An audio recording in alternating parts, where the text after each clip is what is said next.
Drew Barrymore is one of those names that arrives with a preloaded montage: a child with a wide-eyed grin, a teenager whose life became a headline, a rom-com lead who can turn awkwardness into warmth, a producer who keeps stepping behind the curtain, and, more recently, a daytime host who leans in, close, and makes a studio feel like a living room. But if you flatten her story into a few eras, you miss the real tension.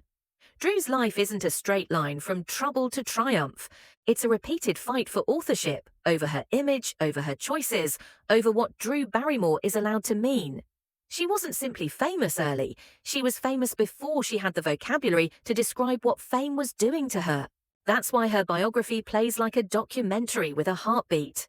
Each time the public thinks it has solved her, child star, cautionary tale, America's sweetheart, she moves the goalposts. She changes the job description. Acting becomes producing. Producing becomes directing. Directing becomes building brands. Brands become hosting. And in each pivot, you can see the same motive, sharpened by experience. Control the spotlight before it controls you. So don't watch this like a fairy tale. Watch it like a case file on endurance. A girl born into a famous acting dynasty grows up inside Hollywood's brightest beam, hits a wall in full view of the world, and then builds a career that keeps evolving long after most child stars fade into trivia. Drew Barrymore didn't win by being perfect. She won by refusing to disappear. Drew Blythe Barrymore was born on February 22, 1975, in Culver City, California, already carrying a last name that meant something in American entertainment. She came from the Barrymore family, a dynasty linked to legendary performers like John Barrymore, Lionel Barrymore, and Ethel Barrymore. That heritage can sound glamorous, but it also comes with a quiet expectation. Performing isn't a dream in this family, it's a tradition. She began working young. Britannica notes she appeared in several television movies before making her film debut in Altered States, 1980. The camera became familiar before Ordinary Childhood did, and then, in 1982, the moment arrived that made her a permanent cultural memory. She played Gertie in Steven Spielberg's blockbuster E.T. the Extra-Terrestrial. E.T. didn't just make her recognizable, it made her beloved. The audience didn't see a child actor, they saw a real kid reacting to wonder. And when you become beloved that early, adults start letting you into rooms where children aren't supposed to be. Later that year, at age 7, she became the youngest host of Saturday Night Live. Pause and picture the surreal contrast. One week you're a child on a set pretending a bicycle can fly, and the next you're standing under studio lights in front of an adult audience, delivering jokes written by grown-ups, learning timing, learning performance, learning how to be on. For most actors, that's a skill acquired in their 20s. Drew was learning it before she was old enough to ride in the front seat of a car. She becomes unbelievably capable, yet also unusually exposed. The work kept coming. In 1984, she appeared in Firestarter, an adaptation of a Stephen King novel, and in Irreconcilable Differences, earning a Golden Globe nomination for her supporting role as a child who sues her parents for emancipation. It's an eerie detail in retrospect, a story about a child fighting for autonomy, played by a real child who would later fight for autonomy in real life. This is the first trap of Drew's story. When the world loves you for being the adorable child, it struggles to accept you changing. But everyone changes. The question is whether you're allowed to do it in peace, or whether the public demands the version of you it already purchased. There's a point in many child star biographies where the narration gets vague. She had a troubled adolescence. She went through a difficult period. With Drew, the outline is clearly documented. As she discussed in her autobiography Little Girl Lost, Britannica notes that by age 13 she sought treatment for drug and alcohol abuse. That sentence can land like a statistic, but it's really a warning flare. Because at 13, you're supposed to be learning who you are. You're supposed to have adults who can keep the world at a safe distance while you grow up. Drew's reality was the opposite. The world was right there, in her face, cheering and judging at the same time. In the early 1990s, her roles took on a harder edge, and Britannica explicitly connects that tonal shift to the troubled reality of her adolescence. She played the seductive teen in Poison Ivy, 1992, the abused and violent Anita Mintier in Gun Crazy, 1992, which earned her another Golden Globe nomination, and the lead in The Amy Fisher Story, 1993, a television movie based on a true story. What's striking is how these characters mirror public anxiety about young women. They're about control, danger, desire, fallout, exactly the themes the media projects onto a young celebrity trying to grow up in public. In other words, the roles weren't just edgy. They were a way of taking back the narrative, saying, if you're going to talk about me like I'm complicated, I'll play complicated on my own terms. And then, Drew took an even bigger step towards self-determination. Major profile reporting has long noted that she became legally emancipated at 14, a drastic move that shows how urgently she needed boundaries and autonomy. Emancipation isn't a victory lap, it's a survival mechanism. It's a teenager choosing structure because the adults around her couldn't provide it. But the second trap is ruthless. Once you've been labeled troubled, the world expects you to stay troubled. It doesn't matter if you're healing. The label sticks because it's easy to sell. Drew had to fight not only her own instability, but the public's appetite for her instability. This is where her biography stops being a story about falling and becomes a story about strategy. Because Drew didn't wait for Hollywood to forgive her. She built leverage, quietly, deliberately, and once she did, the arc began to turn. In 1995, Drew's career shifted with the formation of her own production company, Flower Films. That move is one of the most important pivots of her life because it changes the power dynamics. A performer can be judged, a producer can choose, a child star can be packaged. A producer can decide what package exists at all, the timing matters. She forms her company, and then in 1996, she attracts attention in two very different worlds. Woody Allen's musical Everybody Says I Love You and Wes Craven's hit thriller Scream. That's not accidental. It's range as a strategy.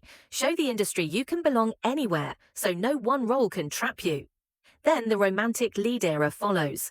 In 1998, she stars in The Wedding Singer as Julia, continues as a romantic lead in Ever After, and then in Never Been Kissed, 1999, which she also executive produced. It's a quiet power move.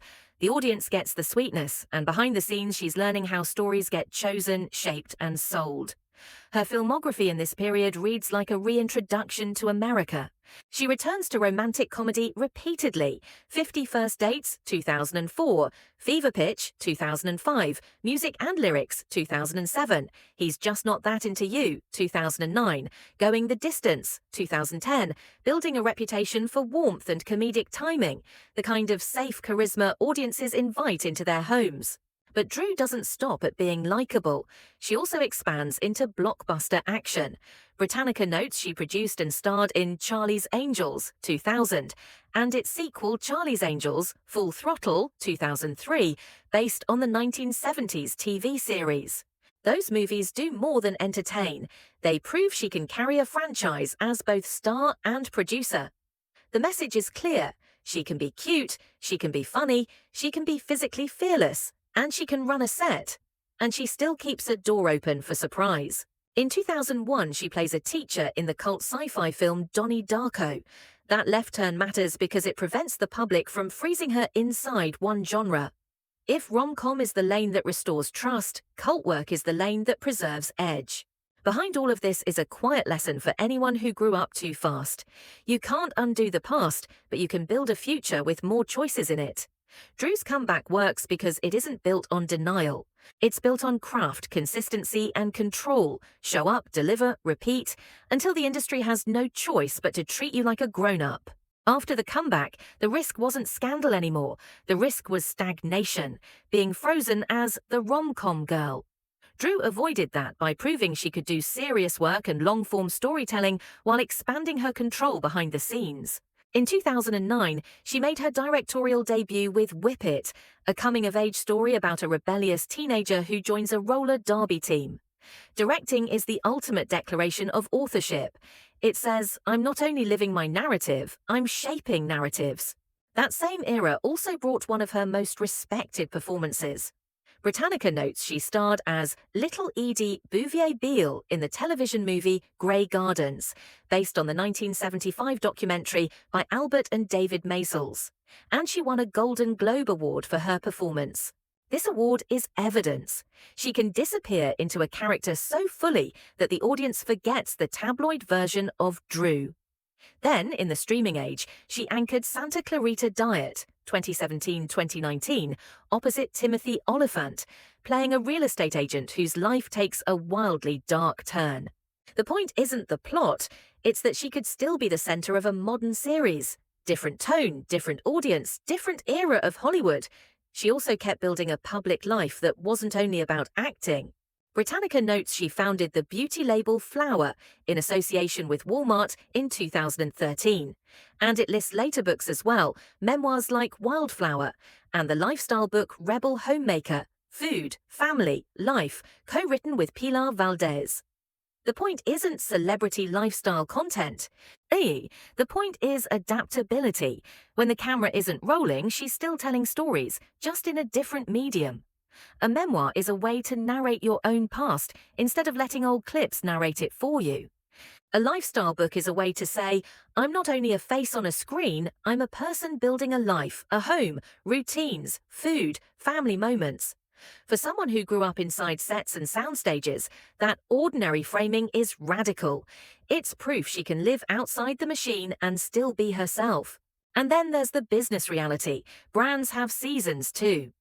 In late 2025, beauty outlets reported that Flower Beauty, the affordable cosmetics brand she founded with incubator Mesa and initially launched at Walmart, was closing as Mesa exited color cosmetics. Even that ending fits the pattern. It's not a collapse into scandal, it's a pivot.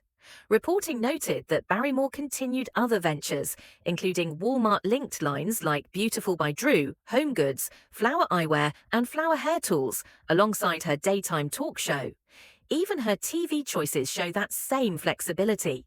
Britannica notes that in 2019 she served as a judge on The World's Best, an international talent show. It's not the kind of credit people frame on a wall, but it's another sign that her career isn't chained to one identity. She moves where culture moves.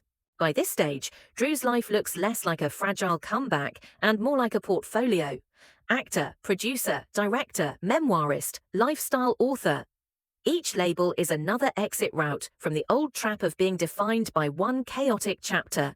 If one lane slows down, another lane keeps moving. In 2020, Drew began hosting The Drew Barrymore Show, a first-run syndicated talk show that debuted on September 14, 2020.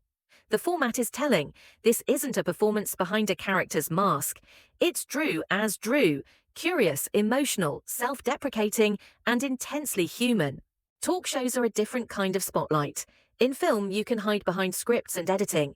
On daytime television, you're there as yourself, week after week, with no costume to blame. For someone who spent years being interpreted by tabloids and fans, hosting is a quiet reversal. She sets the tone, she asks the questions, she shapes the narrative. Entertainment reporting and press materials have highlighted the show's run and rollout of new seasons, underscoring that this isn't a short experiment, it's a long-term platform. In other words, it's not a celebrity side quest, it's her main stage now. It hasn't been frictionless. In 2023, she faced significant backlash around plans to resume the show during the Writers Guild strike, and then reversed course, an episode that highlights how modern celebrity comes with real-time public accountability and instant judgment. In a way, that controversy underlined the exact theme of her whole life. The public wants a clean narrative, but real life is messy. Drew made a call, absorbed the reaction, and adjusted. The lesson for your documentary isn't she made a mistake or she was right. The lesson is that her career now operates in real time, where decisions are debated instantly, and a public figure is measured not only by what they create, but by how they respond when the room turns cold. By 2025, the show's longevity was no longer a question. Official press materials and entertainment coverage noted new season rollouts, including a Season 6 launch in early September 2025, signaling that the format had become a stable, ongoing platform. And yet, the career momentum is measurable. In 2025, multiple major outlets reported that Drew won her first ever Daytime Emmy for Outstanding Daytime Talk Series Host. People noted that the win came nearly 4 decades after her first Emmy nomination in 1986, and that she wasn't at the ceremony when her name was called. Instead, she thanked her team and viewers afterward, framing the award as a shared achievement. That response fits Drew's current brand: less "look at me," more "come sit with us." It's the opposite of the child star spotlight: quiet, collective, and steady. Even the details of that win tell you something. It's not about one perfect performance. It's about repetition, consistency, and connection. The daily craft of showing up, listening, and creating a space people want to return to. So what is the real ending to a Drew Barrymore biography? It's not "she was famous, then troubled, then fine." That's too tidy. The real ending is that she learned to treat visibility like a tool, not a home.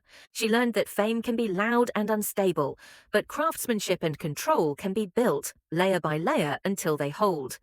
Before, the spotlight chose her and chased her.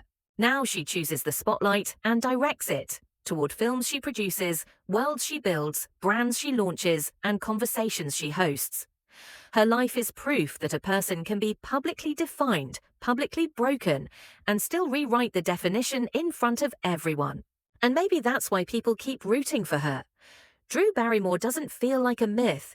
She feels like a human being who kept standing up again and again, until standing up became her skill, her signature, and her quiet victory.